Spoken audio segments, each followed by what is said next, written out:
말씀 선포하겠습니다. 오늘 말씀의 제목은 인자가 오리라는 제목으로 말씀을 전하도록 하겠습니다.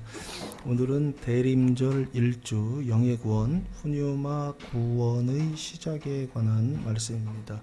인자가 오리라는 복음을 통해 인자의 오심이 무엇인지, 영의 구원이 시작될 때 나타나는 현상이 무엇인지, 그 모습이 무엇인지를 예수님께서 세 가지로 가르쳐 주셨습니다. 36절 말씀해 보시면, 그러나 그날과 그때는 아무도 모르나니 하늘의 천사들도 아들도 모르고 오직 아버지만 아시느니라 라고 말씀하고 있습니다. 아무도 모른다는 것입니다. 누구만 아신다? 아버지만 아신다. 뭘요? 그날과 그 때를 알지 못한다. 여기 그날이라고 하는 건 뭔가요? 마태복음 24장 30절 바로 앞에 보시면, 그때에 인자의 징조가 하늘에서부터 보이겠고 그때에 땅의 모든 족속들이 통곡하며 그들이 인자가 구름을 타고 능력과 큰 영광으로 오는 것을 보리라. 인자가 오는 것을 보리라 라고 말씀하시잖아요. 여기 그날과 그때는 인자가 오는 그날, 그리고 인자가 오는 그때라고 보시면 좋을 것 같고요. 그날 하면은 날짜, 헤메라 라고 되어 있는데요. 날짜다 라고 보시면 좋을 것 같고, 그때는 구분하면 시간이다 라고 보시면 좋을 것 같습니다. 그 날과 그 시간, 그때는 안다 모른다? 아무도 모른다 라고요. 예수님 말씀하고 있습니다. 하늘의 천사들도 모른다라고 되어 있어요. 천사라고 하는 건 뭐죠? 안겔로스라고 해서 사자라고 하는, 천사라고 하는 뜻을 가지고 있는데, 하나님께서 보내신 존재입니다. 하나님께서 보내신 자. 그런데 하나님의 말씀을 주셔서 보내셨어요. 그래서 뭐라고 부르냐? 메신저라고 그렇게 부릅니다. 그 안에 메시지를 담고 있는 메신저, 이게 사자란 뜻입니다. 요 하늘의 천사들은 존재 개념인가요?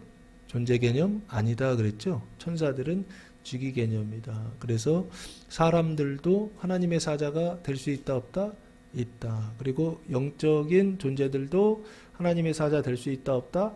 있다. 그래서 천사는 뭐냐 했을 때 직위 개념으로 하나님께서 보내신 어떤 자다라고 보시면 좋을 것 같고요. 두 번째, 아들도 모르고 있습니다. 이 아들은 누구의 아들인가요? 하나님의 아들, 예수님 그리스도를 지금 이야기하고 있습니다. 지금 예수님은 어떤 상태에 있느냐라고 했을 때, 오늘 본문에서는 아직 십자가에 달려 돌아가시지 않았지만, 지금 우리 입장에서 봤을 때 예수님은 어떤 상태에 계시죠? 십자가에 달려 돌아가셨다라고 보시면 좋을 것 같고, 부활하시고 승천하신 예수님. 그래서 히브리서 2장 말씀해 보시면 예수님이 어디에 앉아 계시네요? 히브리서 12장 히브리서 12장 2절 말씀해 보시면, 믿음의 주요 또 온전하게 하시는 이 예수를 바라보자. 그는 그 앞에 있는 기쁨을 위하여 십자가를 참으사 부끄러움을 개의치 아니하시더니 하나님 보좌 우편에 앉으셨느니라. 어디에 앉았다? 하나님 보좌 우편, 그러니까 오른쪽이죠. 그 보좌 우편에 앉아 계시다. 그러면 아들은 누구냐 했을 때, 그 보좌 우편에 앉아 계신 아들 예수 그리스도를 말한다라고 보시면 좋을 것 같고요. 아들도 모르고 천사도 모르고, 뭐 당연히 그러면 다른 사람들도 다 모르겠죠. 제자들도 모른다라고 보시면 좋을 것 같고, 누구만 아시느냐라고 했을 때 오직 유일하게 아버지만 아신다. 그러면 아버지는 누군가요?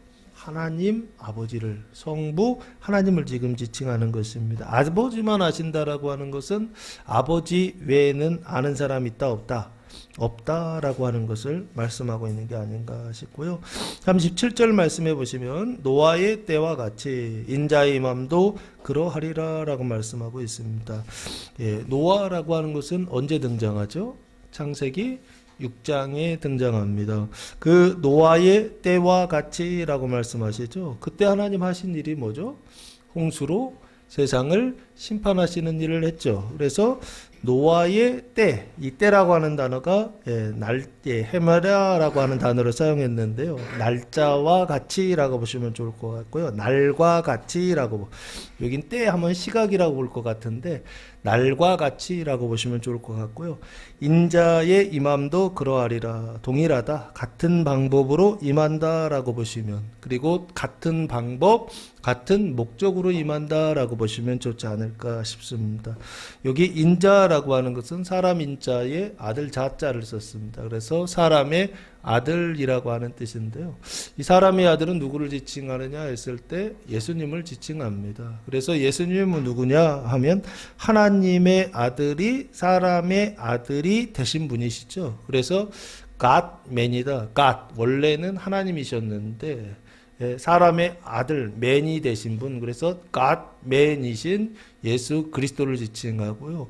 그리고 이 인자는 나중에는 누구를 지칭하느냐 했을 때 예수님의 상태에 있는 사람들을 지금 지칭하는 것입니다. 그래서 이것을 디바인 휴먼이다라고 그렇게 설명드렸고요. 이 디바인 휴먼, 예수님의 상태에 있는 사람들을 사도 바울은 뭐라고 했느냐라고 했을 때 로마서 8장 14절 말씀해 보시면 요 상태에 있는 사람들입니다. 로마서 8장 14절 말씀해 보시면 무릇 하나님의 영으로 인도함을 받는 사람은 곧 하나님의 아들이라 라고 말씀하고 있습니다. 요 하나님의 아들은 칭의됐다라고 하는 것을 이야기하는 것이 아니라 온전하게 되어서 누구를요? 생명을 낳기 시작했다라고요. 엄마 아빠가 되었다라고 보시면 좋을 것 같고요. 그래서 성령의 인도함을, 하나님의 영의 인도함을 받는다라고 하는 요 아들은 누구를 얘기하느냐 했을 때 하나님의 자녀가 되어서 장성한, 하나님과 같이 된, 예수님과 같이 된 사람을 지금 여기요. 하나님의 영으로 인도함을 받은 사람은 하나님의 아들이다라고요. 그래서 하나님의 아들은 특별하게 누구를 지칭하느냐 했을 때 예수 믿고 구원받은 이제 시작한 사람들이 아니라 어디까지요? 장년의 믿음의 단계까지 들어간 사람이다. 자기 구원의 완성의 단계까지 들어간 사람이다 라고 보시면 좋을 것 같습니다. 어쨌든 여기 인자의 임함도 그러하다 라고 할 때 인자는 2000년 전에는 예수님을 얘기하고요. 지금은 그 예수님의 상태예요. 성령의 인도함을 받는 그 성도들이요. 그 교회를 인자다라고 보셔도 좋지 않을까 싶습니다. 그 인자의 임함할 때 임하다라고 하는 단어가 파루시아라고 하는 단어를 사용했는데요. 원래 뜻은 가까이 존재하는 것이라고 하는 뜻입니다. 존재하는데 가까이 존재한다는 얘기고요. 그래서 출현, 강림, 나타남이라고 하는 뜻을 가지고 있습니다. 인자의 나타남도 그러하다. 같은 방법으로 같은 목적을 위해서 임한다라고요. 그렇게 보시면 좋을 것 같고요. 그게 뭐냐 했을 때 38절 말씀해 보시면 홍수 전에 노아가 방주에 들어가던 날까지 사람들이 먹고 마시고 장가들고 시집가고 있으면서 라고 말씀하고 있습니다. 홍수 전에, 홍수는 심판이죠. 하나님께서 홍수 심판하시기 전에 노아가 방주에 들어갔던 날까지라고 되어 있습니다. 이 노아라고 하는 사람은 어떤 사람인가요? 찾아보겠습니다. 창세기 6장에 보시면 하나님이 노아를 이렇게 평가하고 계십니다. 창세기 6장 9절 말씀해 보시면 이것이 노아의 족보니라. 노아는 의인이요 당대의 완전한 자라. 그는 하나님과 동행하였으며. 세 가지죠. 첫째는 의인이요, 둘째는 완전하고, 셋째는 하나님과 동행했다라고 하는 것이요. 이게 누구의 상태냐? 노아의 상태였다라고 보시면 좋을 것 같고요. 그 노아가 어디에 들어갔다고요? 방주에 들어가던 날까지라고 되어 있습니다. 노아의 방주에 들어갔을 때 노아 들어가고, 그리고 함께 들어간 사람들이 있었죠. 아내, 와이프가 들어가고, 그리고 아들 셋, 셈과 함과 야벳이 들어가고, 이 친구들이 결혼했죠. 그래서 그 아내들 1, 2, 3이 들어가서 총 몇 명이 들어갔죠? 8명이 방주에 들어가던 날까지, 요 날이라고 돼 있죠. 헤메라 동일한 단어로 썼네요. 날짜까지라고 보시면 좋을 것 같고요. 그 날을 계산해 보니까 창세기 7장 12절 말씀에 날짜가 나오더라고요. 창세기 7장 11절 말씀에 보시면 11절 노아가 600세 되던 해 둘째 달 그달 11의 날이라 그날에 큰 기쁨의 샘들이 터지며 하늘의 창문들이 열려라고 되어 있죠. 홍수 심판이 시작됐다라는 것인데요. 이때가 600년 몇 월? 둘째 달이니까 2월 며칠? 17일이다 라고 되어 있죠. 그리고 나서 앞에 보시면 들어간 날이 나와 있어요. 이건 이제 홍수가 시작된 날이고요. 그 방주에 들어간 날이 나와 있는데 그게 어디냐라고 했을 때 7절 말씀에 보시면요. 7절 노아는 아들들과 아내와 며느리들과 함께 홍수를 피하여 방주에 어떻게 들어갔고, 여기 들어갔죠? 정결한 짐승, 부정한 짐승, 새와 땅에 기는 모든 것은 하나님이 노아에게 명하신 대로 암수들씩 노아에게 나와 방주로 들어갔으며 7일 후에 홍수가 땅에 덮였다라고 되어 있죠. 그러면 덮이기 전날, 그죠? 홍수 심판 7일 전에 들어간 거죠. 그러면은 며칠이에요? 2월 10일 날 들어갔다라고 보시면 좋을 것 같습니다. 아주 자세하게 설명을 드리죠. 600년 2월 10일 날 어디에 들어갔다? 방주에 들어가던 날까지 사람들은 뭐 하고 있었느냐라고 했을 때 그 방주 바깥에서 먹고 마시고 그리고 장가 들고 시집가고 있었다라고 되어 있습니다. 장가라고 하는 건 뭐죠? 남자가 여자에게 장가, 결혼하는 거죠. 그리고 시집간다는 건요, 여자가 남자에게 결혼, 시집가는 거. 그래서 시집가고 있으면서 여기 보시면 사람들이 먹고 마시고 장가 들고 시집가고, 이거 잘하는 거예요, 못하는 거예요? 이거 잘하는 거죠, 그죠? 아니 먹고 마시고 해야지 살 거 아니에요, 생존할 거 아니에요. 그리고 시집가고 장가 가야, 그래야 뭐가 되는, 생육할 수 있는 거잖아요, 그렇죠? 근데 이제 이거 자체가 문제는 아닌데요, 요때 사람들의 상태가 성경에 쓰여져 있어요. 창세기 6장 11절 12절 말씀해 보시면 하나님이 세상을 보시는 그 상태가 이렇게 아주 정확하게 표현되어 있습니다. 그때에 온 땅이 하나님 앞에 뭐 했다? 부패하여, 포악함이 땅이 어떻게 됐다? 가득하다라고 되어 있어요. 부패하는 건 뭐죠? 썩었다는 얘기죠. 부패했다고 하는 것은 썩어서 냄새 난다는 거고요. 그리고 그 뒤에 포악함이 땅에 어떻게 됐다? 가득하다라고 하는 건 충만하다는 얘기죠. 꽉 차가지고 어떻게 되는 거예요? 배가 불러서 밖으로 탁 이렇게 튀어나올 어떤 그런 상태가 되었다는 것인데, 포악함이 땅에 가득했다라고 하는 것입니다. 그러면 사람들의 상태가 어떤 상태냐 했을 때, 영적으로는 부패하고 영적으로는 포악함이 가득한 이런 상태에 있었다는 것입니다. 그 죄와 사망이 어떤 상태냐? 충만한 상태에 있었다라고 보시면 좋을 것 같고요. 그래서 삶 속에 뭐가 나타나느냐? 영벌이 막 나타나고 있었다라고 보시면 좋을 것 같고, 그래서 사람들이 먹고 마시고 장가들고 시집가고 있으면서 라고 할 때 요 사람들의 상태가 문제인 것입니다. 그러고 있을 때 하나님이 하신 일이 뭐냐 했을 때 39절 홍수가 나서 그들을 다 멸하기까지 깨닫지 못하였으니 인자의 임함도 이와 같으리라 라고 말씀하고 있습니다. 그래서 우리가 생각할 때 이 말씀을 보면 아무도 모른다, 이게 계속 강조되기 때문에 여기에 초점을 맞출 것 같은데, 그 아무도 모를 때 하나님께서 하시는 일이 뭐냐가 핵심입니다. 인자의 오심이라고 하는 것은 뭐냐? 주님 오실 때 나타나는 증상, 나타나는 현상이 뭐냐라고 했을 때 바로 39절 홍수가 나서입니다. 창세기 6장 7장에서 홍수 심판을 하나님 하셨던 것처럼 지금도 똑같이 무슨 심판을 하신다? 홍수 심판을 하신다라고 하는 것입니다. 그게 누가 오셔서 하시는 일이냐라고 했을 때 인자가 오셔서 하시는 일이다라고 하는 말을 지금 성경이 말씀하고 있는 게 아닌가 싶습니다. 그래서 홍수가 나서라고 되어 있죠. 그들을 다 멸하기까지. 그러면은 누가 멸하신 거예요?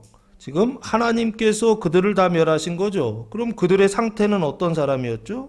예, 부패하고 그 포악함이 가득한, 그 죄와 사망이 가득한, 그래서 영벌의 벌을 받고 있었던 사람을 다 어떻게 하셨다? 멸하기까지 깨닫지 못하였다라고 되어 있습니다. 그러면 홍수로 심판하시는 하나님의 일은 이거 좋은 건가요? 나쁜 건가요? 예, 하나님께서 하시는 일이기 때문에 나쁜 거 아니다라고 하는 것입니다.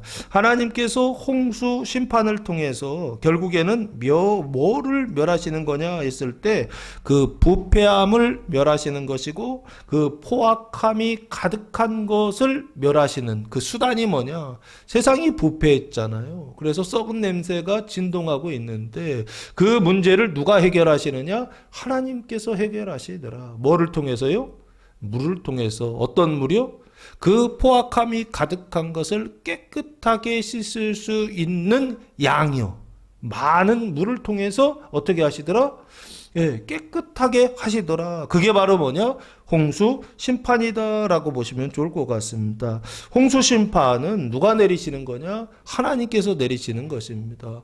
그 홍수 심판을 내리는 이유와 목적이 뭐냐 했을 때 당하는 입장에서 보면 그 심판은 괴로운 것이지만요. 그 하나님께서 하시는 그 이유와 그 목적은 뭐냐라고 했을 때 그 부패함을 깨끗하게 씻어내기 위한 수단이요. 그게 바로 뭐냐면 홍수 심판이다라고 하는 것입니다. 그래서 홍수 심판은 뭐냐? 그 죄와 사망이요. 그 뿌리를 완전하게 깨끗하게 하시기 위하여 그 죄와 사망을 심판하시는 수단으로 사용하시는 것이 홍수 심판이요. 이것을 통하여 하나님께서 내리시는 은총은 뭐냐라고 해서 그 부패함이 깨끗하게 되죠. 이해되십니까? 그 부패함이 없어지는 거예요. 그래서 썩은 내가 없어지는 것입니다. 그 포악함이 없어지는 거예요. 그래서 그 나쁜 것들이 있잖아요. 마이너스 플러스 한다면 그 마이너스를 없애시는 수단. 이게 바로 홍수 심판이요. 이 은총을 뭐라고 해야 되느냐라고 했을 때 회개의 은총을 내려주셨다라고 하는 것입니다. 홍수 심판은 뭐냐 했을 때 온 세상의 부패함을 깨끗하게 하기 위한 하나님의 은총이다라고 하는 것입니다. 무슨 은총이냐라고 했을 때 구체적으로 회개의 은총을 내려주시더라라고 하는 것입니다. 이 회개의 은총을 통하여 세상의 부패함은 어떻게 된다? 깨끗하게 된다라고 하는 것입니다. 세상의 포악함은 어떻게 된다? 하나님께서 깨끗하게 씻어주신다라고 하는 것입니다. 무엇을 통해? 홍수 심판을 통해. 그래서 홍수가 나서 그들을 다 멸하기까지 뭐하지 못했다? 깨닫지 못했다라고 하는 것입니다. 그래서 이 깨닫지 못했다라고 하는 것은 결국에 알지 못했다라고 하는 것입니다. 그런데 뭘 알지 못하느냐라고 했을 때 하나님께서 우리 안에 있는 그 부패함을 없애는 그 사건을 하나님의 사건이다라고 하는 것으로 깨닫지 못했다라고 보시면 좋지 않을까 싶습니다. 멸하기까지라고 할 때 멸하다라고 하는 것을 눈에 보이는 세상 속에서 눈에 보이는 심판밖에 모르는 사람들이라고 한다면 육신의 심판이라고 밖에 보이지 않을 것입니다. 그러나 이 심판은 뭘 얘기하느냐라고 했을 때 눈에 보이는 심판과 함께 또 하나 눈에 보이지 않는 영혼의 심판, 멸망을 지금 말하고 있다라고 보시면 좋지 않을까. 사람이 부패하여 그 죄와 사망의 상태에 있는데 그 죄와 사망의 상태에 있는 그것을 어떻게 하신다고요? 영혼의 상태를 멸하시기 위하여 그 죄의 종로로 타는 그 영혼의 상태를 멸하시기 위하여 사망의 종로로 타는 그 영혼의 상태를 멸하시기 위하여 누가 일하신다? 하나님이 일하신다는 것입니다. 근데 그때 사람들은 안다 모른다? 모른다. 왜 모르죠? 주님 오신다라고 하는 것을 전혀 몰라요. 인자의 오심이 뭔지를 전혀 모르고 있다라고 하는 것입니다. 하나님 오셔서 하시는 일이 뭔지를 전혀 모른다라고 하는 것입니다. 오셔서 사망을 씻어주시고, 오셔서 죄를 씻어주시고, 오셔서 그 부패함을 씻어주시고, 오셔서 그 포악함을 씻어주시는데 주님 오신다라고 하는 것 자체를 몰라요. 근데 주님 오셔서 어떻게 오시는지를 몰라요. 와서 무슨 일 하시는지를 모른다고요. 주님 오셔서 하시는 일이 뭐냐라고 했어요. 네.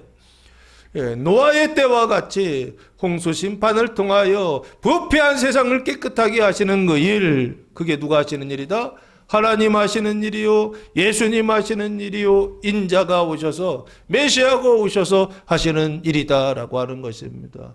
그런데 믿지 않는 사람들은 이 지식이 있어요, 없어요? 없어요. 이 믿음이 있어요, 없어요? 없어요. 그래서 주님 오셔서 이 일을 하시는데도 이 사람들은 안다, 모른다? 모른다라고. 그래서 말씀이 없으니 믿음이 없으니 받을 수도 없고, 받을 수가 없으니까 그 삶 속에서 나타나는 홍수 심판은, 그 회개의 은총은 뭐라고 인식되느냐라고 했을 때 나쁘다라고 인식되는 것이죠. 그리고 실제 나타나는 모양들은 영벌이요, 사망의 죽음이라고 하는 것이 영벌로 나타나더라. 믿음이 없는 사람들에게는 영벌로 인식되더라라고 하는 것입니다. 그래서 어떻게 해요? 나쁘다 생각해서 이런 일 일어나지 않도록 끊임없이 열심을 내는 게 아닌가. 이 세상을 살아가면서 홍수 심판 받지 않기 위하여서요, 그 부패한 냄새나는 그런 상태로 끊임없이 열심히 사는데, 그 열심히 사는 이유와 목적이 뭐냐? 이게 먹고 마시고 시집가고 장가가고 열심히 산다는 얘기입니다. 네, 어떤 상태로요? 부패한 상태로, 포악함이 가득한 상태로, 그 죄와 사망의 종로로 타는 상태로 그렇게 하더라는 것입니다. 주님 오시는 게 뭔지도 모르고요. 삶 속에서 괴로움이 오고, 심판이 오고, 슬픈 일들이 오고, 애통하는 일들이 오고, 괴로운 일들이 오는데 그 일이 왜 오는 거냐 했을 때 주님 오셔서 하시는 일이다라고 하는 것입니다.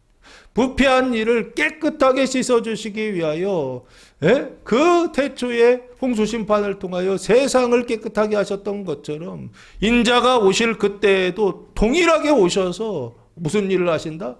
깨끗하게 하시는 일을 하신다라고 하는 것입니다. 그래서 이게 이제 거의 태초에잖아요. 홍수 심판할 때에는. 그러면 그 전에 하나님께서 물로 심판하셨다고 한다면 인자가 오실 때에는 그 부패함을 씻어내기 위하여 뭐로 심판하실까요? 이제는 물 심판 안 하신다고 그랬잖아요. 그럼 이제는 무슨 심판하실까요? 불 심판하신다라고 보시면 좋을 것 같습니다. 심판이 없는 게 아니에요. 심판은 있는데 심판의 방법이 달라졌다. 이전에는 물이었는데 지금은 뭐다? 불로 심판하신다. 그래서 뭐를 태워버리신다? 그 부패함과 그 포악함과 그 죄와 사망의 종노릇을 태워버리시는 분. 그게 바로 누구냐? 인자다. 그래서 인자가 오시면 무슨 일이 있느냐 했을 때 요 사람들이요, 교회 바깥에 있는 사람들이요, 믿음 바깥에 있는 사람들이요, 말씀이 없는 사람들은 주님의 오심이 뭐로 인식되느냐라고 했을 때 불로 인식되고 영벌로 인식되더라라고 하는 것입니다. 그래서 멸하기까지 깨닫지 못했다라고 말씀하고 있는 게 아닌가 싶고요. 그 멸하기까지 깨닫지 못했다라고 하는 것은 결국에 어디에 들어가느냐? 그 육신과 영혼이 영벌에 들어간다라고요. 둘째 사망 지옥에 들어간다. 언제요? 지금 여기서부터 그걸 경험한다라고 보시면 좋을 것 같고요. 인자의 임함도 이와 같으리라 라고 말씀하고 있습니다. 인자의 임함이라고 할 때 파루시아라고 하는 단어를 사용했는데 가까이 존재한다. 주님이 출현하고 강림하고 나타난다. 주님이 강림하실 때, 주님 나타나셨을 때 나타나는 현상, 주님께서 오셔서 하시는 일 뭐냐 했을 때 부패한 사람들은 불로 심판하시는 일을 하신다라고 보시면 좋지 않을까. 이거 좋은 일이다, 나쁜 일이다? 엄청 좋은 일이다. 그 죄와 사망을 씻는 방법은 주님의 나타남을 통하여, 인자의 강림을 통하여, 그 불로 심판하시는 이 일을 통하여 어떻게 해요? 회개의 은총이 부어지고 참된 돌이킴이, 세상에서 하나님 나라로의 진짜 회개가 어떻게 된다? 일어난다라고 하는 것입니다. 사랑하는 성도 여러분, 인자의 강림이 무엇인지, 인자의 오심이 무엇인지, 특별히 이 사람들이요, 부패한 사람들에게는 인자의 오심이 심판으로 오시는데 나쁘다 생각하지 마시고 그 일을 통하여 회개의 은총을 받고 이 세상에서는 심판을 받고 그 심판을 통하여 의와 생명의 나라에 들어갈 수 있는 교회와 성도들 되시기를 예수님의 이름으로 축복합니다. 두 번째는 40절 말씀해 보시면 그때에 두 사람이 밭에 있음에 라고 되어 있습니다. 한 사람은 데려가고 한 사람은 버려둠을 당할 것이요 라고 되어 있어요. 그때라고 하는 것은 토테라고 하는 단어를 사용했는데요. 그날 그 시간에 라고 보시면 좋을 것 같고요. 인자가 오시는 그날 그때에 라고 하는 건데 내용을 보니까 데려간다 그러시거든요. 추수 때구나 라고 보시면 좋을 것 같습니다. 인자가 오시는 그 추수 때에 두 사람이 밭에 있다라고 예수님 말씀하세요. 두 사람인데요. 41자 보면 두 여자가 나와요. 그러면 요 사람은 남자구나라고 보시면 좋을 것 같습니다. 두 남자가 두 사람이 밭에 있다라고요. 한 사람은 데려가고 한 사람은 버려둠을 당할 것이요라고 예수님 말씀하셨습니다. 이것은 영적인 어떤 현상을 예수님 설명하고 있습니다. 그러니까 이게 비유죠. 비유는 표징으로 풀어야 됩니다. 그래서 성경에 이 두 사람이라고 되어 있는데요. 두 사람이 밭에서 뭔가 일을 하고 있겠죠. 밭에서 뭐 하는가 봤더니 마태복음 13장 24절 말씀해 보시면 너무 잘 설명이 되어 있습니다. 마태복음 13장 24절 말씀해 보시면 예수께서 그들 앞에 또 비유를 들어 이르시되 천국은 좋은 씨를 제 밭에 뿌린 사람과 같으니라고 되어 있습니다. 씨를 뭐 하는 사람과 같다? 뿌리는 사람과 같다라고 되어 있죠. 여기요. 두 사람은 씨를 뿌리는 사람이다라고 보시면 좋을 것 같습니다. 그 씨라고 하는 것은 나중에 보면은 앞에서 보면은 말씀이고 뒤에서 보면은 천국의 아들들 뭐 이렇게 표현되어 있는데 어쨌든 말씀이다, 복음이다라고 1차적으로 먼저 말씀을 그러니까 복음을 전하는 씨를 뿌린다라고 하는 것은 말씀을 전하는 복음을 전하는 사람이다라고 보시면 좋을 것 같고요. 밭에라고 되어 있습니다. 이 밭이라고 하는 것은 38절, 13장 38절 보면요. 예수님께서 비유를 풀어주셨습니다. 밭은 뭐다? 세상이요. 밭은 세상이다라고 말씀하고 있죠. 두 사람이 자기 밭에 어떻게 해요? 지금 있다는 거예요. 밭에 서 있는데 거기서 뭐 하고 있어요? 씨를 뿌리고 있다라고요. 근데 그 밭이 세상이라고 했잖아요. 어떤 세상이냐라고 했을 때 그 죄와 사망이 다스리고 있는 세상이다라고 보시면 좋을 것 같습니다. 밭은 밭인데 어떤 땅이냐라고 했을 때 아직 구원을 받지 못한 그 죄와 사망의 땅이요. 그 회개의 은총, 아까 홍수 심판하신다고 했잖아요. 주님 오셔서 어떤 사람에게는 홍수 심판으로 임하십니다. 근데 또 어떤 사람에게는 지금 여기 데려감과 버려둠을 당하는 상태로 오시는데 주님 오셨을 때에 하는 일이 뭐냐 했을 때 요거요. 두 사람이 있는데 그 한 사람이 뭐냐 했을 때 씨 뿌리는 사람이니까 이 사람은 신자죠. 말씀을 뿌리는 사람이다. 작년의 단계에 들어간 사람이다. 영생의 은총 아래 있는 사람이다 라고 보시면 좋을 것 같고 자기 밭에 씨를 뿌리고 있다라고 그렇게 말씀하고 있습니다. 그러면 그 뿌리는 그 사람은 누구냐? 세상은 뭐냐? 밭이고 사람인데 불신자다라고 보시면 좋을 것 같습니다. 아직 믿지 않아요. 죄의 문제가 해결되지 않았어요. 그래서 그 밭에서 씨를 뿌려서 죄를 어떻게 하는 거예요? 사는 일들을 지금 하는 것입니다. 그래서 밭에 있음에 한 사람은 데려가고 한 사람은 버려둠을 당할 것이다 라고 되어 있습니다. 그러면 이 한 사람은 남자를 얘기하고 한 사람은 영적으로 얘기하면 뭐냐 했을 때 영적인 자녀들을 어떻게 하는 거예요? 태어나게 하는 씨를 지금 뿌리는 거예요. 네, 남자가 씨를 뿌리는 거예요. 그래서 지금 아빠를 이야기하는 것입니다. 그런데 한 사람은 씨를 제대로 뿌렸어. 그래서 데려가고, 한 사람은 버려둠을 당하여 씨를 잘못 뿌렸어. 그래서 버려둠을 당할 것이다 라고 예수님 말씀하셨습니다. 그럼 무슨 씨를 뿌렸는가 봤더니 13장 38절부터 보겠습니다. 38절, 밭은 세상이요 좋은 씨는 뭐다? 천국의 아들들이다 라고 되어 있습니다. 여기 데려감을 받은 사람은 무슨 씨를 뿌렸다? 천국의 아들들의 씨를 뿌렸죠. 그래서 이 씨가 자라면 천국의 아들들이 거기에서 자라는 겁니다. 그리고 가라지는 누구다? 악한 자의 아들들이다 라고 되어 있죠. 그러면 그 뒤에 씨를 뿌린 사람이 있죠. 그 씨를 뿌린 두 번째 사람은 악한 자, 가라지를 뿌린 사람이다 라고 보시면 좋지 않을까 싶습니다. 그래서 좋은 씨를 뿌린 사람과 가라지를 뿌린 사람이 전혀 다른 지금 대우를 받고 있죠. 그 좋은 씨를 뿌린 사람은 어떻게 되나요? 천국의 아들들을 뿌린 사람은 43절 말씀해 보시면 43절, 그때에 의인들은 자기 아버지의 나라에서 뭐와 같이 빛난다? 해와 같이 빛난다. 아버지의 나라는 천국을 얘기하는 거죠. 그 천국에서 뭐처럼 빛난다? 해와 같이 빛날 것이다 라고요. 한 사람은 데려감을 당하는데 데려가는 장소가 아버지의 나라 천국이고 거기에서 어떤 상태로 살아가느냐? 해와 같이 빛나는 상태로 그 영생과 칭의의 삶을 살아가게 될 것이다. 영생의 은총 가운데서 열매를 맺는 칭의의 삶을 살아가게 될 것이다. 이것을 해와 같이 빛난다 라고 말씀하고 있는 게 아닌가 싶고요. 그리고 그 옆에 두 번째 사람이죠.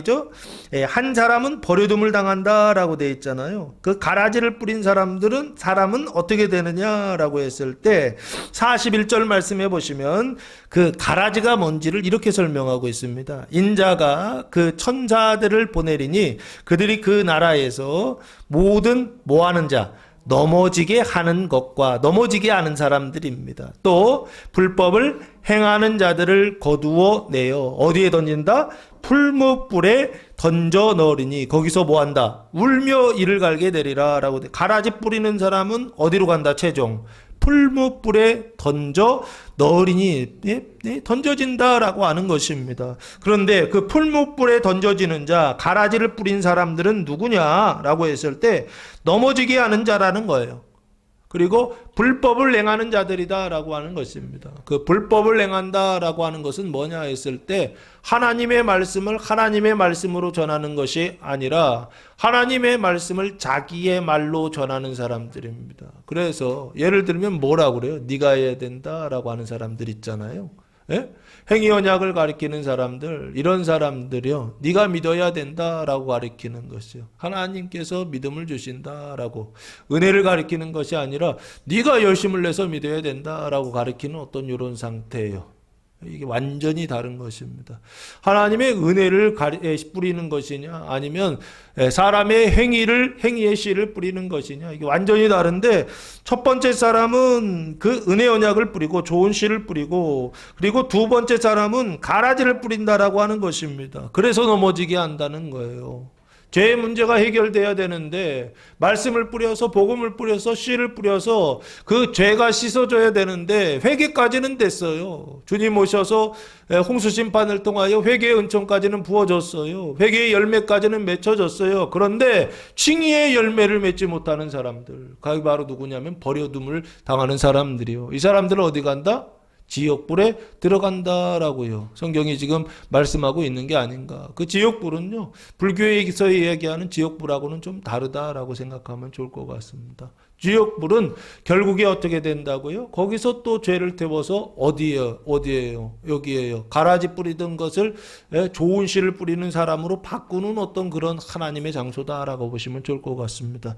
어쨌든 다시 원래대로 돌아오셔서 버려둠을 당할 것이다 라고 되어 있습니다. 그러면 한 사람은 데려감을 당하고 한 사람은 버려둠을 당하는데, 데려감을 당하는 사람은 누구냐 했을 때 죄의 문제를 완전히 해결해서 좋은 씨를 뿌려서 죄의 문제를 해결해 가지고서 믿음이 없는 사람들이 믿음이 자리로 들어오는 칭의의 은총을 받게 하는 사람들입니다. 이런 사람들은 아버지 집에 데려간다라고 말씀하시고 계시고, 그리고 가라지를 뿌린 사람들은 어떻게 해요? 지옥불에 들어가게 하실 것이다 라고, 버려둠을 당하게 하실 것이다 라고 말씀하고 있는 게 아닌가 싶습니다. 그래서 영생의 영벌에 어디로 들어가느냐라고 했을 때 칭의에 들어가는 것이 아니라 영생의 불이, 그러니까 영생의 은총인데요, 실제 이 사람한테는 영벌로 나타날 것입니다. 그래서 영벌의 불의의 연단의 상태, 이것을 풀무불에 던져놓는다라고 말씀하고 있는 게 아닌가 싶습니다. 어쨌든 41절 말씀해 보시면 두 여자가 맷돌질을 하고 있음에 라고 되어 있습니다. 아까는 두 남자였죠. 이번에는 두 여자입니다. 근데 그 여자가 집에서 맷돌질을 해요. 왜 하죠? 이 맷돌질이라고 하는 것은 곡식을 갈아 가루로 만드는 일이다 라고 되어 있더라고요. 왜 가루로 만들죠? 가족의 음식을 만들기 위해 준비하는 시간이죠. 이해되십니까? 그 시간에 뭐 하고 있느냐? 맷돌질 하고 있다라고 지금 말씀하고 있습니다. 두 여자가 맷돌질을 해요. 그러면 어떤 여자는 맷돌질을 하고 어떤 여자는 맷돌질을 하지 않는다, 이 얘기하는 거 아닙니다. 두 남자도 그 나라에 있고 지금 두 여자도 그 나라에 지금 들어가 있습니다. 근데 둘 다 씨를 뿌리고 둘 다 맷돌질을 갈고 있어요. 근데 한 사람은 데려가고 한 사람은 데려가지 않고, 여기요, 한 여자는 데려가고 한 여자는 버려둠을 당할 것이다 라고 말씀하고 있습니다. 그러니까 두 여자 다 열심을 내고 있다라고 보시면 좋을 것 같고요. 그 열심을 내다라고 하는 것을 사도 바울이 이렇게 표현하고 있습니다.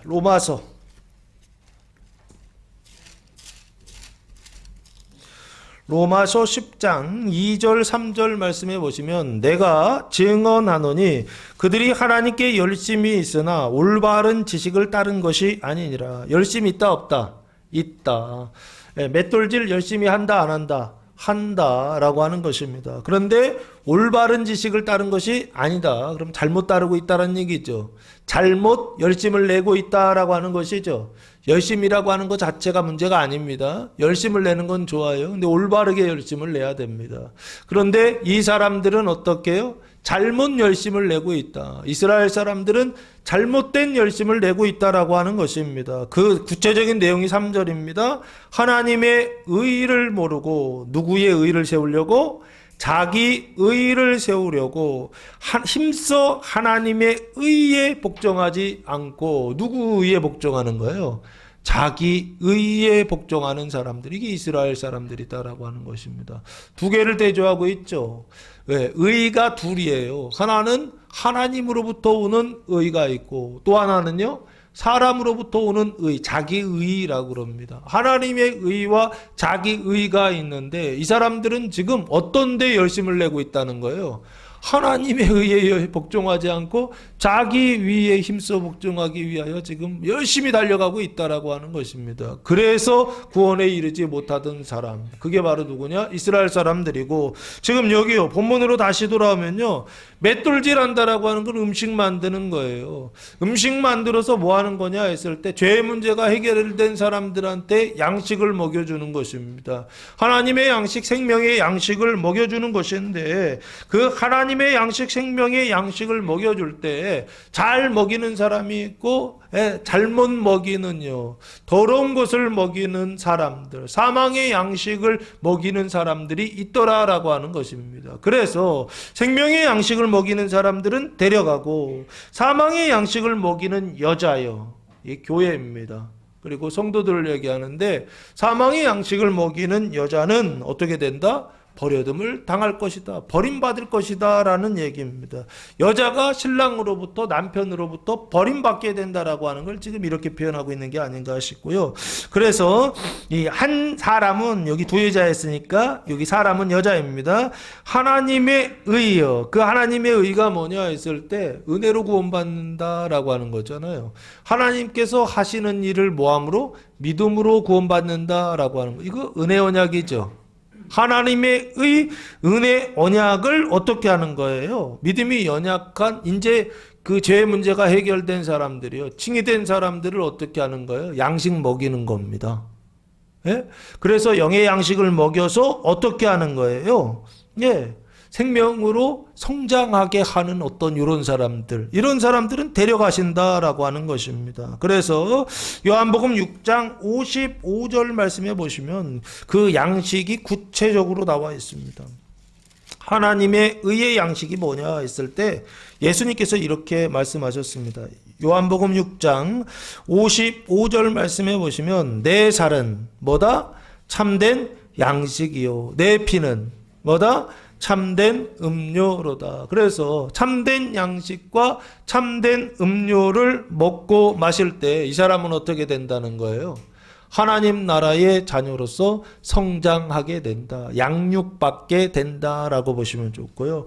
요 한 사람 한 여자는 뭐냐면 양육하는 사람입니다. 생명의 양식을 먹이는 사람들입니다. 인자와 같이 예수님과 같이 뭐 하는 사람이에요? 그 생명의 양식을 그 예수님의 살과 피를 먹이는 사람, 먹이는 여자, 그걸 지금 뭐라고 표현하고 있느냐? 한 사람은 데려간다라고 표현하고 있는 게 아닌가 싶고요. 그리고 한 사람은 버려둠을 당한다라고 했을 때 이 버려둠은 뭐냐라고 했을 때 6장 요한복음 6장 27절 말씀해 보시면 이 나쁜 양식이 하나 있더라고요. 6장 27절 썩을 양식을 위하여 일하지 말고 영생하도록 있는 양식을 위하여 하라. 이 양식은 인자가 너희에게 주리니 인자는 하나님 아버지께서 뭐하는 자다? 인치신 자더라. 그래서 2000년 전의 인자는 예수 그리스도를 얘기하고 지금 인자는 누구냐라고 했을 때 그 인치심을 받은 예수님의 상태에 있는 예수님의 형제들을 지금 지칭하는 것입니다. 이게 교회가 되고 이게 성도들이요. 믿음이 강한 영생의 은총 속에 있는 하나님의 영의 인도함을 받은 성도들을 지금 지칭하고 있는 것입니다. 이 사람들이요.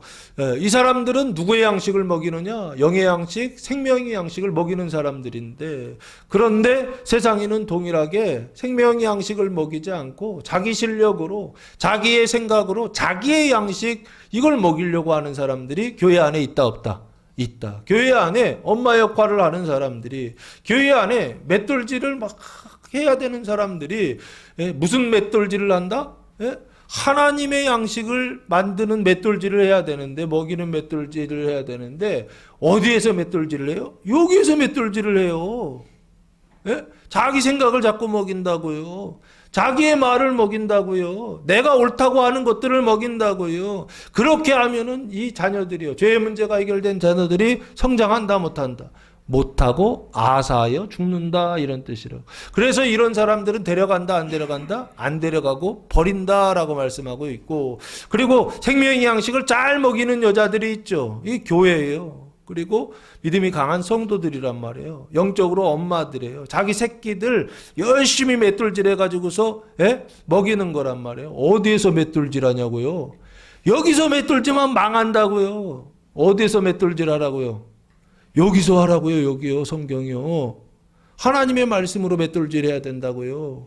여기서 하나님의 의가 나온다고요. 성경을 읽지 않으면 자기의 의를 벗어낼 수가 없다고요. 그 죄를 씻어낼 수가 없다고요. 그래서 생명의 양식을 먹일 때에도 어디에서 맷돌질을 해야 되느냐 했을 때 생각을 많이 하고 묵상을 많이 하고 그래서 그거 먹이면 무조건 죽어요. 근데 조금 몰라도 돼요. 잘 못 가르쳐도 돼요. 성경이 열심히 맷돌질 해가지고 그냥 한마디 툭 뱉으면 그게 그 사람한테는 양식이 된다고요. 생명의 양식이. 어디에서 맷돌질 하라? 성경에서 맷돌질하라. 여기 머리에서 묵상하지 말라고요. 성경 여기서 나오는 건 사람의 그 더러운 것들만 나온다고요. 여기서는요 하나님의 그 깨끗한 것들이요 생명의 양식이 나온다고요. 그래서 성경의 맷돌질을 해야 된다. 이 여자들 중에 한 여자들은 하나님의 말씀에서 맷돌질해서 하나님의 말씀 생명의 양식 예수님을 먹이는데, 한 여자는 어디에서요? 자기 머리에서 계속 맷돌질하고 다른 사람들의 머리에서 계속 맷돌질해서 사람의 지식을 가지고 먹이는 거예요. 그럼 그 교회는 무조건 어떻게 된다? 죽는다, 망한다, 문 닫는다. 그러면 생명의 양식을 맷돌질해서 먹이지 않고 맨날 사람의 양식만 먹이는 교회가 있다고 한다면 문 닫아야 돼, 말아야 돼요? 예? 닫는 게 더 낫다라고 하는 것입니다. 우리 생각에는 그래도 유지하는 게 더 낫다라고 예전에 저는 그렇게 생각했는데요. 아니에요. 닫는 게 더 낫다. 예수님 단호하세요. 버린다라고, 버림을 당할 것이다. 버린다는 얘기입니다. 예? 근데 그 버리는 것이 나쁜 일이 아니에요. 그 버림을 통하여 결국에 문 닫게 하는 그 일을 통하여서 어디로 돌아오느냐? 야, 썩을 양식이 아니라 영생하도록 있는 양식으로 돌아오라고는 하나님의 일이다. 은혜다라고요. 그러면 이 은혜를 뭐라고 해야 할까? 이게 성화의 은혜입니다. 영생하는 자 위에 부어주시는, 교회 위에 부어주시는 성화의 은총이다라고 보시면 좋지 않을까. 한 사람은 데려가고 한 사람은 버려둠을 당할 것인데 누가 하시는 일이냐? 하나님께서 하시는 일이요. 하나님께서 이 일을 통하여서 교회를 어떻게 하신다? 거룩하게, 사망을 생명으로 바꾸신다는 것입니다. 가증함을 거룩함으로 바꾸시겠다는 것입니다. 이 일은 누가 하시느냐? 인자가 오셔서 하시는 일이다. 2000년 전에 인자가 오셔서 하신 일이요. 지금 인자가 오셔서 무슨 일을 하시느냐? 동일한 이 일을 하신다. 첫 번째 인자가 오셔서 홍수로 심판하시는 일, 회개의 은총을 부어주신다. 그러면 두 번째 인자가 오셔서 하시는 일은 뭐냐라고 했을 때 칭의요. 죄를 의로 바꾸는 칭의의 은총을 베풀어 주시고, 세 번째는 뭘 베풀어 주시냐? 사망을 생명으로 바꾸는 성화의 은총을 베풀어 주시고, 이 일을 하신다는 것입니다. 인자가 오셔서 하시는 일이 바로 이 일이다라고 하는 것입니다. 하나는 데려가고 하나는 버리는 일을 하신다. 차별하시는 건가요? 둘 다 데려가시지. 둘 다 맷돌질하고 있었는데, 둘 다 열심을 내고 있었는데 누구는 데려가고 누구는 안 데려가고. 하나님 그러시면 안 됩니다. 하나님 너무 정의롭지 않으신 것 같아요. 그게 아니라고요. 이게 하나님의 공이고 이게 하나님의 사랑이라고요. 그래서 어떻게 하라고요? 썩는 양식을 위하지 말고 누구를 살리는 양식을 위하여 일하는 사람 되라고. 하나님 하시는 일이다. 우리 마지막은요, 42절 말씀해 보시면, 그러므로 깨어 있으라. 버림받는 것이 아니라 데려감을 얻기 위하여서 깨어 있으라 라고 보시면 좋지 않을까 싶습니다. 그 천국 영생의 데려감을 얻기 위하여 깨어 있으라.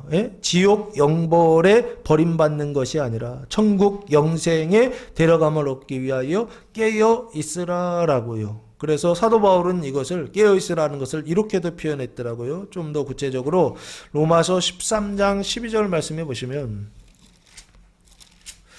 로마서 13장 12절 13절, 밤이 깊고 낮이 가까웠으니 그러므로 우리가 구원의 일을 벗고 빛의 갑옷을 입자라고 됐습니다. 낮이 가깝다라고 하는 것은 주님 오실 날이 가까웠다는 얘기고요. 그러므로 우리가 뭐를 벗자? 어둠의 일을 벗자 했잖아요. 그럼 그 뒤에도 일이에요. 대조하는 거니까 빛의 갑옷, 갑옷은 일입니다. 빛의 일을 입자, 이렇게 보시면 좋을 것 같아요. 어둠의 일을 벗고 빛의 갑옷을 입자. 구체적으로 낮에와 같이 뭐하고? 단정히 행하고 방탕하거나 술 취하지 말며 음란하거나 호색하지 말며 다투거나 쉬지하지 말고, 이거 벗는 거죠. 그리고서 14절, 오직 주 예수 그리스도로 옷 입고 정욕을 위하여 육신의 일을 도모하지 말자라고 그렇게 말씀하고 있습니다. 이게 바로 뭐냐라고 했을 때, 어둠의 일을 벗고 빛의 옷을 입는 것이요. 그 일을 하는 것이요. 빛의 일을 하는 것입니다. 그게 빛의 씨를 뿌리는 것이요. 그게 빛의 맷돌질을, 생명의 맷돌질을 하는 거. 이게 바로 천국 영생의 데려감을 받는 일이 아니고, 주님 오셔서 하나는 데려가고 하나는 버리는 일을 하신다.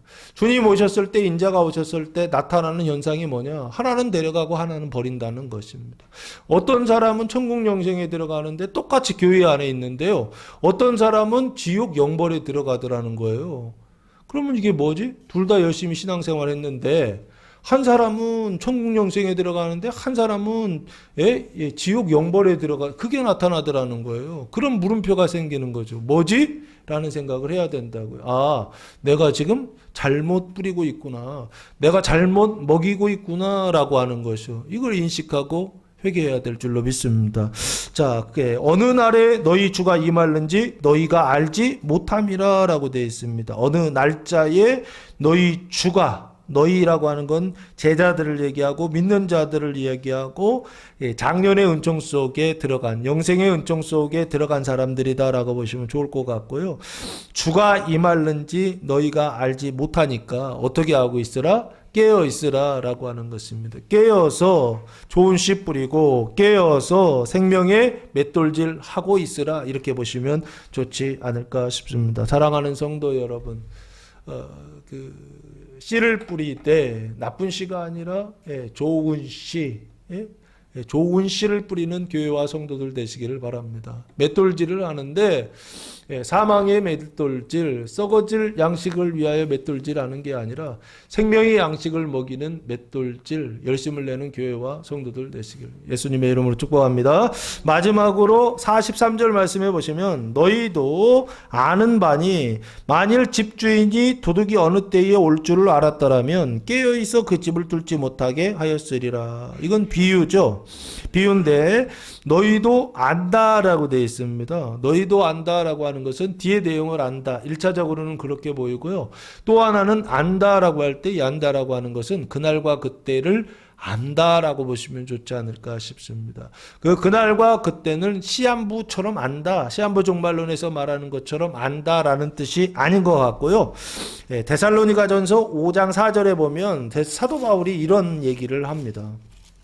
알기는 알아. 그런데 아무도 모른다. 아버지만 아신다는 것과 대조조는 반대되는 쪽으로서의 아는 게 아니고 그 두 가지가 동일한 차원에서의 안다라고 하는 걸 이렇게 표현하고 있는 게 아닌가 싶습니다. 5장 4절 말씀해 보시면 형제들아 너희는 어둠에 있지 아니하매 그날이, 주님 오시는 날이죠. 인자가 오시는 그날이 도둑같이 너희에게 임하지 못하리니. 도둑같이 임한다, 임하지 못한다. 도둑같이 임하지 못한다는 얘기는 무슨 얘기인가요? 도둑같이 않게 임한다는 얘기죠.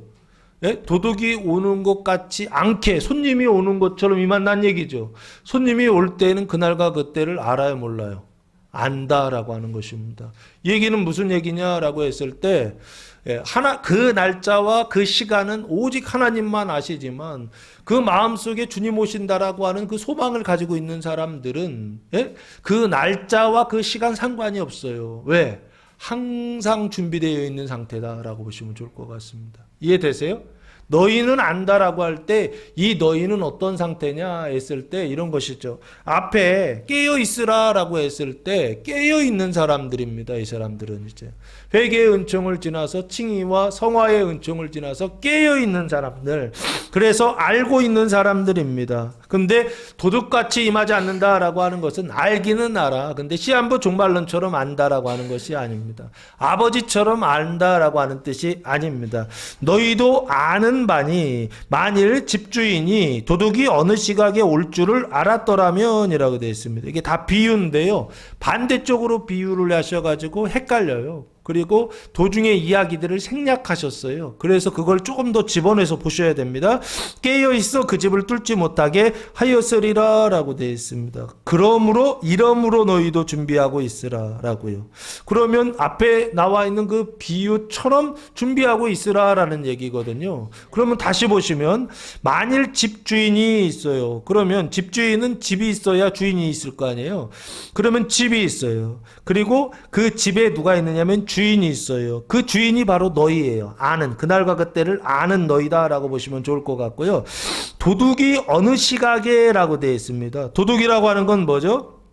빼앗는 사람, 남의 물건을 속이거나 훔치거나 빼앗는 사람을 도둑이라고 하거든요. 이 도둑은 누굴 얘기하느냐 했을 때 눈으로 볼 때에는 양도둑을 얘기하는 것이고 눈으로 보지 않을 때에는 마귀나 사탄을 지금 지칭하고 있다라고 보시면 좋을 것 같고요. 도둑이 어느 시간에 올 줄을 알았더라면 깨어있어 그 집을 뚫지 못하게 하였으리라. 당연히 하였을 것이죠. 왜? 여기 아는 사람들이라 그런 거예요. 예, 앞에는 계속 모른다 그러셨잖아요. 근데 여기에서 갑자기 안다라고 바뀌어가지고 또 헷갈리실 거란 말이에요. 논리적으로. 아니 아무도 모른다고 하면서 어떻게 또 여기는 안다는 거야 라는 거죠. 아는 단계에 있는 사람이 있다고요. 이해되세요? 이 단계에 들어오는 사람들은 안다고요.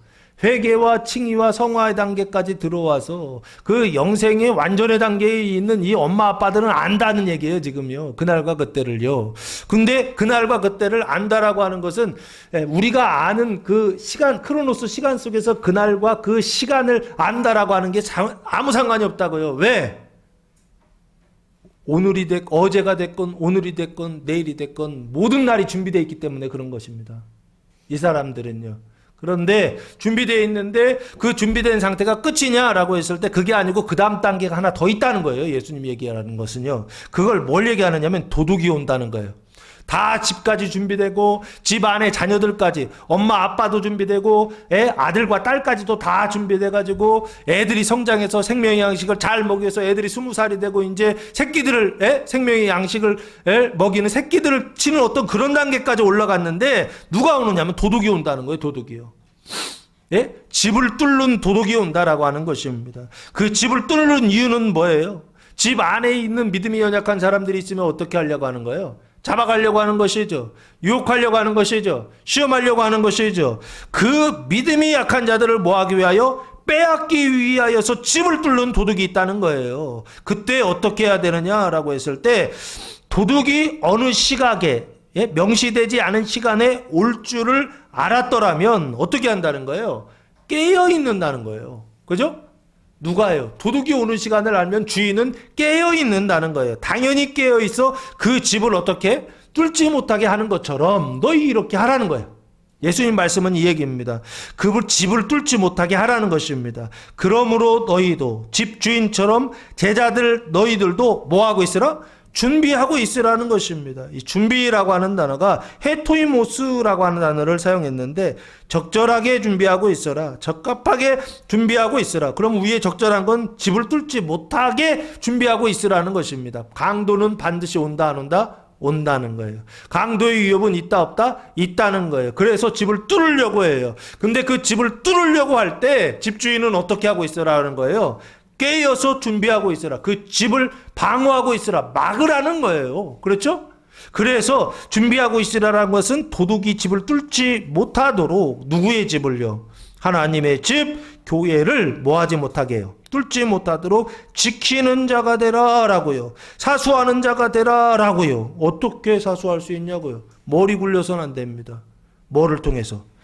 오직 성경, 오직 믿음을 통하여 준비하고 있으라 라고요. 예수님 말씀하고 있는 게 아닌가 싶습니다. 그러면 이 집이 뚫리면 자녀들이요, 아들과 딸들이 완전의 단계에 들어간다 못 들어간다? 못 들어가요. 근데 이 집이 뚫리지 않으면 자녀들이요 어떻게 된다고요? 생명의 양식을 잘 먹어서 어디의 단계까지 올라가느냐 했을 때 장년의 단계까지 들어가게 될 것이다 라고요. 예수님 말씀하는 게 아닌가. 그래서 영생의 완전을 예수님께서 너희도 준비하고 있으라 라고 말씀하고 있는 게 아닌가 싶고요. 생각하지 않은 때에 누가 오신다? 인자가 오신다라고 그렇게 말씀하고 있습니다. 그 인자가 오셔서 마치 인자가 오셨을 때 주님 오시기 직전에 무슨 일들이 계속 있느냐? 도둑이 집을 뚫는 것처럼 훔쳐갈 것을 위하여 뚫는 것처럼 강도가 도둑이 창궐할 것이다라고 하는 것입니다. 어디에요? 교회의 현실 속에서요. 그 교회를 무너뜨리기 위하여, 교회를 뚫기 위하여, 교회에 연약한 사람들을 잡아가기 위하여서 도둑들이 창궐할 거라는 거예요. 그때 믿음이 강한 사람들이요. 그 집주인들은 어떻게 되느냐 했을 때 그 집을 지키는, 뚫지 못하도록 깨어있는, 준비하고 있는 이런 준비태세를 잘 갖추고 있어라 라고 하는 것입니다. 그럼 뚫는다 못 뚫는다? 못 뚫는다는 것입니다. 그러나 강도가 나타났을 때는 주님 오시기 직전이죠. 이해되십니까? 주님 오시기 직전에 뭐가 나타나느냐? 강도가 나타난다는 것입니다. 그 강도가 나타난 것은 교회 어느 단계냐 했을 때 집을 지키는 단계구나라고 보시면 좋을 것 같고, 영생의 완전으로 들어가는 어떤 상태다? 마지막 시험의 상태다라고 보시면 좋을 것 같습니다. 이게 주님 오실 때 나타나는 현상이요. 이게 주님 오셔서 하시는 현상이요. 하나님 오셨을 때 베풀어 주시는 은총이 바로 이것이다라고요. 예수님 말씀하고 있는 게 아닌가 싶습니다. 사랑하는 성도 여러분, 이번 한 주간 주님 오셔서 이게 인자의 오심이야 라고요. 주님 말씀하시고 자기 자신을 나타내실 때 홍수 심판으로 나타나시고, 그리고 버림받음으로 나타나고, 강도가 나타나는, 강도가 그 집을 뚫으려고 하는 이런 일들로 나타날 때 나쁘다 생각하지 마시고, 그 일이 교회가 구원을 받는, 하나님께서 인자가 오셔서 하시는 일이다라고 기뻐하며 소망 가운데 오히려 하나님께 감사할 수 있는 교회와 성도들 되시기를 예수님의 이름으로 축원합니다. 기도하겠습니다. 사랑과 은혜가 풍성하신 아버지 하나님, 감사와 찬송과 영광을 올려드립니다. 인자의 오심이 무엇인지, 그때 나타나는 현상이 무엇인지 주님께서 오늘 말씀을 통하여서 부여해 주셨습니다.